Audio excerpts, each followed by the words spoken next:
Sorry చెప్పినా కూడా ఇంటిపై దాడి చేశారన్నారు అంబటి కూతురు. మహిళలున్న ఇంట్లోకి మగవాళ్లు చొరబడి విధ్వంసం సృష్టించారని తెలిపారు.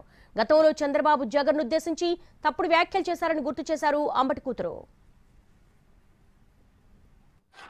ఆవిడ ఉపయోగించిన లాంగ్వేజ్ మీరు చూశారు.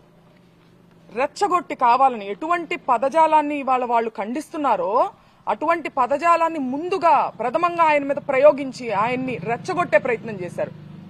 ఆ రెచ్చగొట్టిన ఆ హీట్ ఆఫ్ ద మూమెంట్ లో ఆయన ఒక రకంగా రియాక్ట్ అవడం జరిగింది. దాన్ని వెంటనే ప్రెస్ మీట్ పెట్టి, ఇంటికి వచ్చిన వెంటనే కూడా ఆయన ప్రెస్ మీట్ పెట్టి నేను అలా అనుండాల్సింది కాదు అని క్లియర్ గా ఆయన చెప్పారు. నేను అన్నది చంద్రబాబు గారిని కాదు, నేను నా మీద దాడికి వచ్చిన వాళ్ళని నేను అన్నాను. ఆయన ప్రజల చేత ఎన్నిక అవ్వబడినటువంటి సీఎం, ఆయన అనే ఉద్దేశం నాకు లేదు అని ఆయన వెంటనే చెప్పారు. ఇలా చెప్పే దమ్ము ఎవరికుందండి?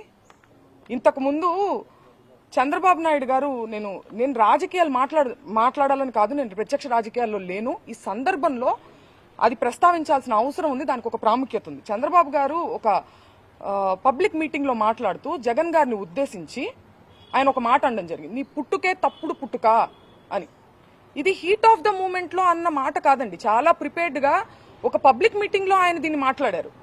దాని గురించి ఆయన ప్రెస్ మీట్ పెట్టి నేను అలా అనుండాల్సింది కాదని ఎప్పుడైనా చెప్పారా? ఇలాంటి ఎగ్జాంపుల్స్ ఇంకా చాలా ఉన్నాయి. కానీ రాంబాబు గారు చెప్పారు, ఆయన అన్నది హీట్ ఆఫ్ ద మూమెంట్ లో, దాన్ని నేను అలా అనుండాల్సింది కాదని ఆయన చెప్పడం జరిగింది. చెప్పిన తరువాత కూడా నేను లీగల్ కాన్సిక్వెన్సెస్ ఫేస్ చేస్తాను, నేను ఎక్కడే ఉంటాను, నేను ఎక్కడికి పారిపోను అని చెప్పిన తర్వాత కూడా ఒక ప్రజాస్వామ్యంలో, ఒక గవర్నెన్స్, ఒక లా అండ్ ఆర్డర్ ఉన్న స్టేట్ లో పోలీసుని పూర్తిగా